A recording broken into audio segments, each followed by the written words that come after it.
Bienvenue dans cette analyse de la chanson For Youngf de BTS, qui est la troisième chanson originale de l'album d'anthologie Proof, qui est sorti le 10 juin 2022, après Yet to Come et Run BTS. Nous avons donc For Youngf, qui est une chanson qui s'adresse aux ARMY. On le voit dès le titre, puisque Youngf est une partie de l'acronyme du nom des fans. En effet, ARMY est un acronyme pour Adorable Representative MC of Youngf, qu'on pourrait traduire approximativement par les adorables représentants de la jeunesse.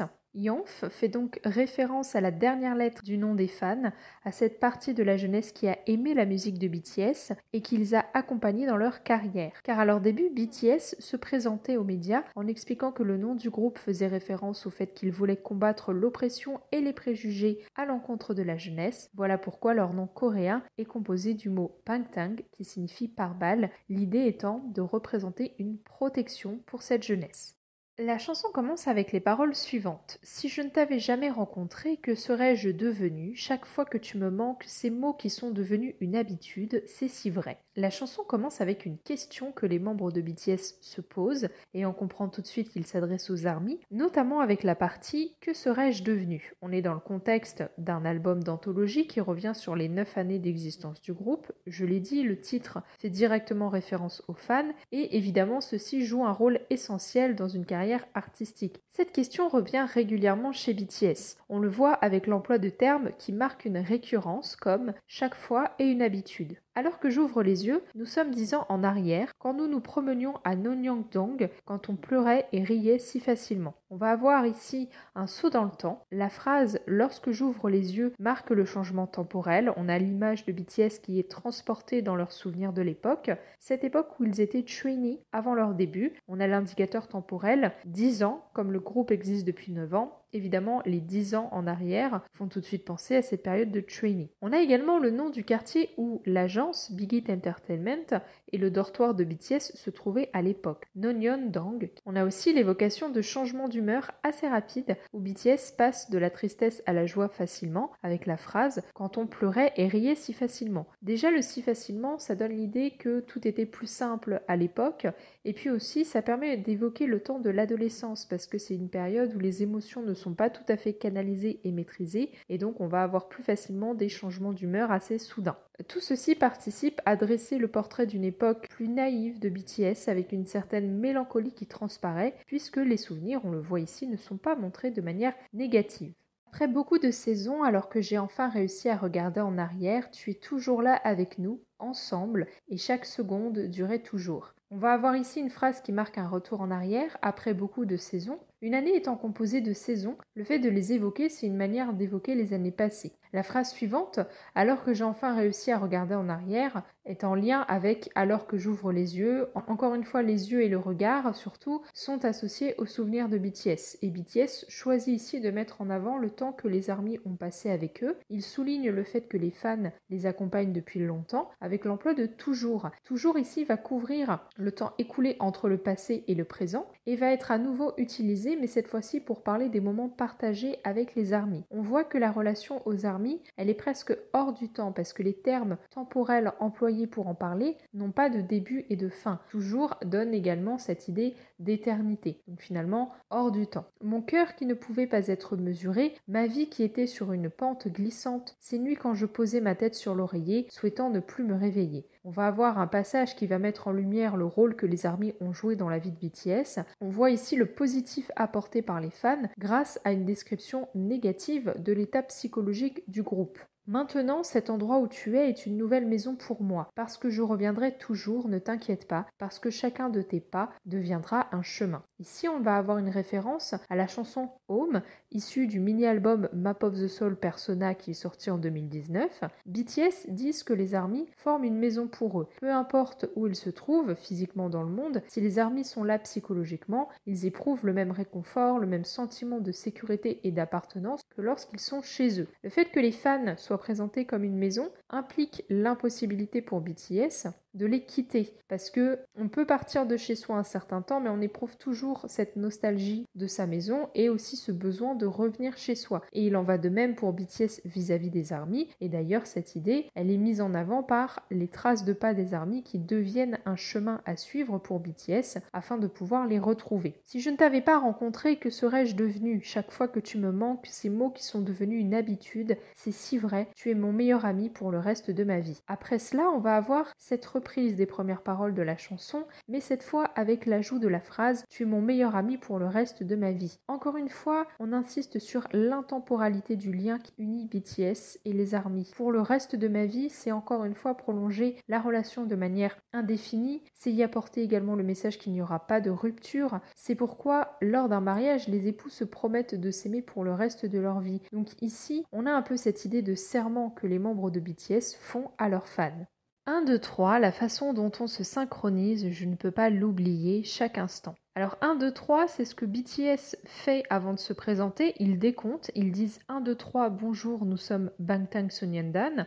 Et ce décompte leur permet d'être synchronisés au moment de dire bonjour, vu qu'ils sont 7. Et ça permet aussi le fait de ne pas oublier ce décompte, de montrer que BTS ça fait partie d'eux et qu'ils vont le rester. La fleur qui fait fleurir mon printemps, grâce à toi, j'ai pu être fidèle à moi-même. Tes innombrables mots qui m'ont réconforté, ils ont fait de moi qui je suis. Ici, on va avoir cette idée que l'identité de BTS, elle est en lien avec leur relation aux ARMY, avec la phrase « Grâce à toi, j'ai pu être fidèle à moi-même », mais également la phrase « Tes innombrables mots qui m'ont réconforté, ils font partie de moi, ils ont fait de moi qui je suis ». Les ARMY, on le voit, font partie de l'identité des membres de BTS et ça insiste aussi sur le fait que cette relation, elle ne se limite pas à une relation artiste-fan, elle va beaucoup plus loin puisque au final, ça impacte directement les membres de BTS dans leur identité en tant qu'individu. Tu es le printemps de ma vie, ma jeunesse, un ami à qui je suis reconnaissant, ma fierté, mon paradis et amour. Évidemment, c'est normal qu'il y ait référence à la jeunesse et au printemps de la vie puisque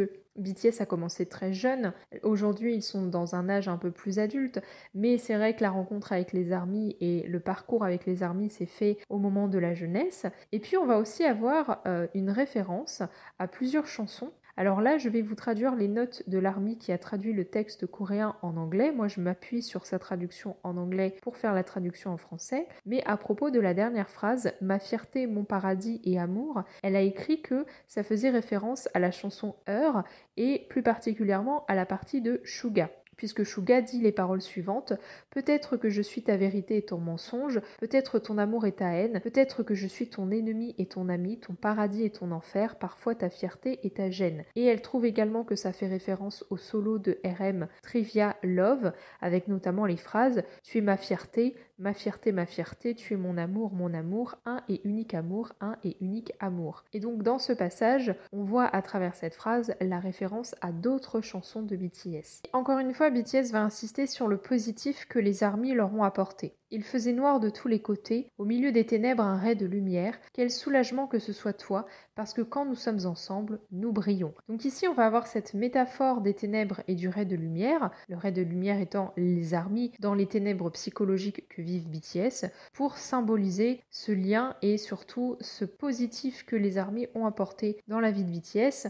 Là, on est sur une image qui est forte et qui est tout de suite parlante, ça permet donc de capter immédiatement l'intensité émotionnelle que BTS essaye de retranscrire. Et puis on a une référence à la chanson Microcosmos, encore issue du mini-album Map of the Soul Persona, puisque nous avons la phrase « Parce que quand nous sommes ensemble, nous brillons ». On retrouve dans les paroles de Microcosmos cette idée que quand les ARMY et BTS sont ensemble, ils se mettent à briller. J'ai couru et trébuché, tu m'as relevé, mais je pourrais encore tomber. Peux-tu tendre ta main vers moi, parce que je vais me relever aussi souvent que possible. Ici, BTS pose une question aux ARMY. Cette question, elle prend place dans un contexte où BTS annonce une pause temporaire des activités du groupe afin de se concentrer sur d'autres expériences en solo. Donc ici, le lien entre BTS et les ARMY est primordial et surtout, BTS insinue qu'ils vont encore avoir besoin des ARMY dans le futur. Donc c'est un moyen pour eux de demander aux ARMY ARMY, est-ce que vous serez là malgré l'annonce qu'on va vous faire? Et l'album est sorti quelques jours avant l'annonce lors du dîner de cette pause du groupe, mais vu qu'on est dans une période où on écoute régulièrement la chanson, ça fait sens avec ce qui a été dit lors de ce dîner, et donc forcément, le fait que BTS pose la question aux ARMY, est-ce que vous serez encore là pour nous accompagner dans les prochains mois et les prochaines années, ça prend toute son importance. Et le passage suivant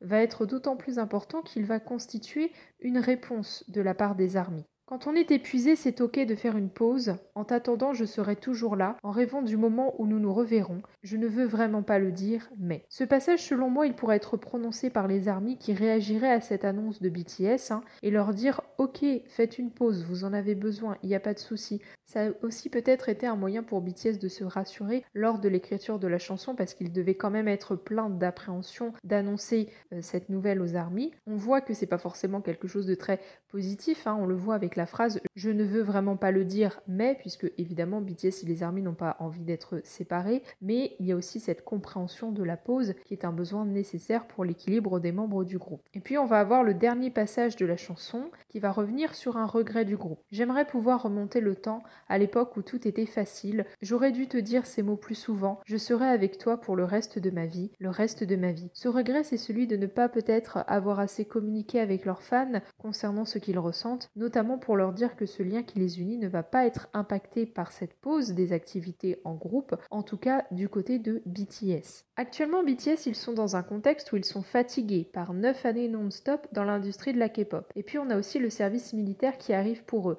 Il va donc y avoir un changement et le groupe a conscience qu'ils peuvent potentiellement perdre des fans s'ils ne sortent pas de nouvelles musiques en groupe avant un certain temps. C'est le principe même de l'industrie de la K-pop qui pousse les artistes à produire du contenu de façon très régulière parce que il faut toujours entretenir le lien avec les fans qui sont déjà présents et puis attirer de nouveaux fans. En plus, s'ils ne font pas de concerts ou s'ils ne se produisent pas en groupe devant les fans avant un moment, ça va aussi créer un manque de leur côté puisqu'on voit que les moments passés avec les fans sont essentiels pour eux. En conclusion, avec Fangyanf, c'est un message délicat que BTS essaye de faire passer à travers cette chanson. C'est un au revoir, mais ce n'est pas un adieu. Ça fait prendre conscience surtout de la rapidité avec laquelle le temps passe et à quel point il est nécessaire de dire aux personnes qu'on aime, qu'on les aime justement. J'espère que cette analyse vous aura plu. N'hésitez pas à me dire ce que vous en avez pensé et puis aussi ce que vous pensez de la chanson, ce que vous pensez du message de BTS, ce que vous pensez du besoin de pause du groupe et aussi est-ce que vous serez là d'ici quelques mois, quelques années s'ils font un comeback en groupe à nouveau. Si vous avez aimé cette analyse, vous pouvez laisser un pouce bleu et à vous abonner à la chaîne si ce n'est pas déjà fait. Vous pouvez également en parler autour de vous s'il y a des gens qui aiment BTS et la K-pop. On se retrouve lundi prochain à 18 h pour une nouvelle vidéo.